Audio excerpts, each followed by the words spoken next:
नमस्कार। देश प्रदेश के इस खास सेगमेंट में आपका बहुत बहुत स्वागत है। मैं हूं आपके साथ जया कौशिक त्रिवेदी। सबसे पहले खबर हम बता रहे हैं आपको उत्तर प्रदेश से, जहां आगरा से एनकाउंटर की खबर है। कुछ बदमाशों ने यात्रियों से भरी एक बस का अपहरण कर लिया था। पुलिस और अपहरणकर्ताओं के बीच मुठभेड़ में एक बदमाश घायल हुआ है, जबकि एक फरार हो गया है।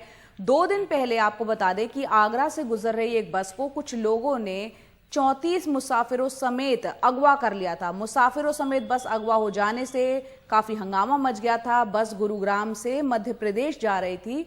बाद में अगवा करने वाले लोग मुसाफिरों को उतारकर बस लेकर वहां से फरार हो गए। बस कल इटावा में लावारिस हालत में एक ढाबे के पास से मिली थी।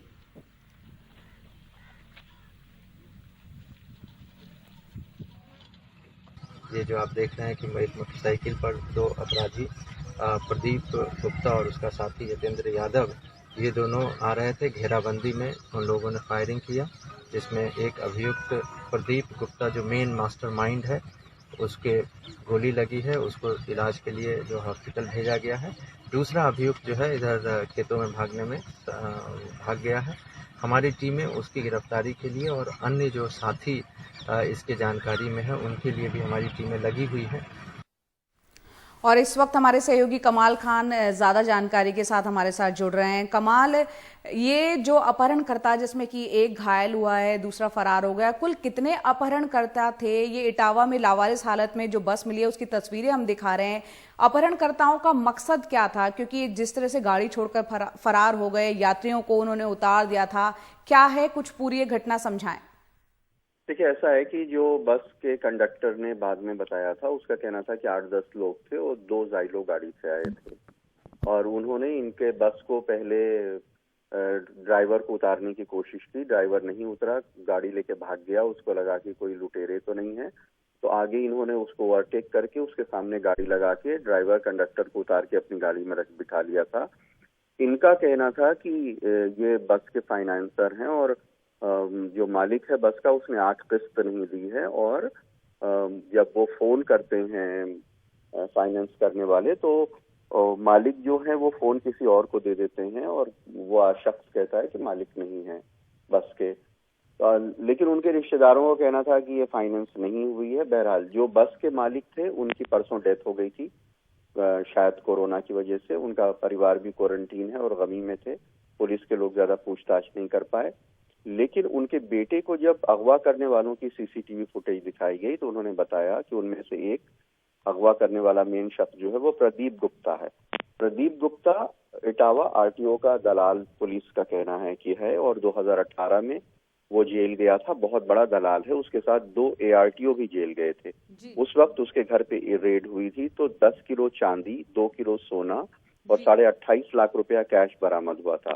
वहाँ कहते थे कि इटावा का RTO का पूरा दफ्तर ये खुद चलाता है। इसके भी दर्जनों या उससे भी ज्यादा तादाद में बसें चलती हैं। कई लोगों का कहना था कि ट्रांसपोर्ट डिपार्टमेंट के बहुत सारे लोगों की बेनामी बसें इधर उधर चलती हैं। इसका कुछ जो बस मालिक थे, उनसे कुछ लेन देन का झगड़ा था। तो अब ये जब पकड़ा गया है तो अब पता चलेगा कि क्या लेन देन था। लेकिन ये कुछ पैसे का लेन देन था, जिसकी वजह से उनकी बस को ये अगवा करके भाग रहा था।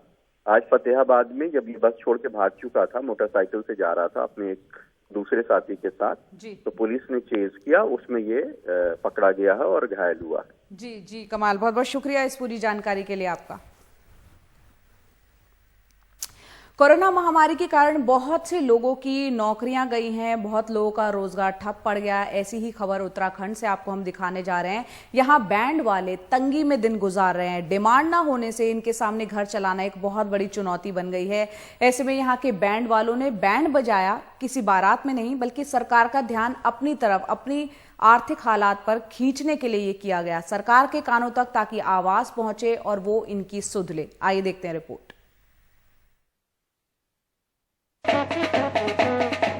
उत्तराखंड के हल्द्वानी शहर में कई महीनों के बाद बैंड बाजे की आवाज सुनाई दी, लेकिन ये बैंड किसी बारात में नहीं बज रहा, बल्कि सरकार तक अपनी आवाज पहुंचाने के लिए बजाया जा रहा है। सरकार से ये चाहते हैं, या तो हमें सहायता करे, किसी भी रूप में सहायता करे, और सहायता नहीं दे सकती है सरकार, तो हमारा काम जल्द से जल्द चालू करा जाए, जिससे कि हमारी भुखमरी दूर हो सके। इस 5 महीने के लॉकडाउन में आप लोग के पास रोजगार नहीं रहा, कैसे जीवन यापन हुआ आपका? जो कला सीखी थी गुरु से, उस कला को बेच के 300-200 रुपए की मजदूरी कर रहे हैं कलाकार। वो गुरु की शिक्षा भी बेकार हो चुकी है।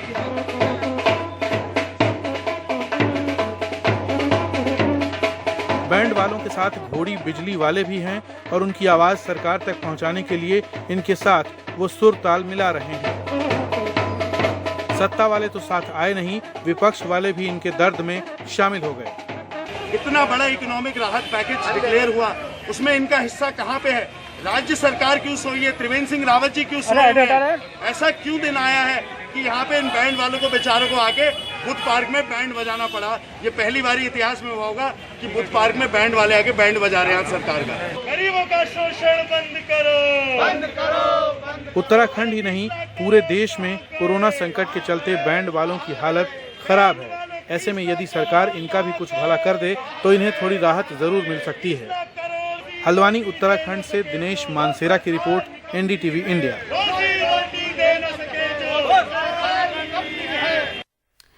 और अब बात करते हैं बरसात से पहाड़ी राज्यों में किस तरह से लोगों की दिक्कतें परेशानियां बढ़ गई हैं। उत्तराखंड के जोशीमठ में बारिश के कारण नदी पर बना पैदल पुल नदी के उफान में बह गया, जिसके चलते आवागमन के सभी साधन यहां पर बंद हो चुके हैं। लोग यहां जान जोखिम में डालकर इन बल्लियों के सहारे एक छोर से दूसरे छोर जा रहे हैं। ये हाल आपको हम दिखा रहे हैं जोशीमठ के अरोसी गाँव का है, जहाँ लोगों को खासी परेशानी इस वक्त झेलनी पड़ रही है, अपनी जान जोखिम में डाल रहे हैं।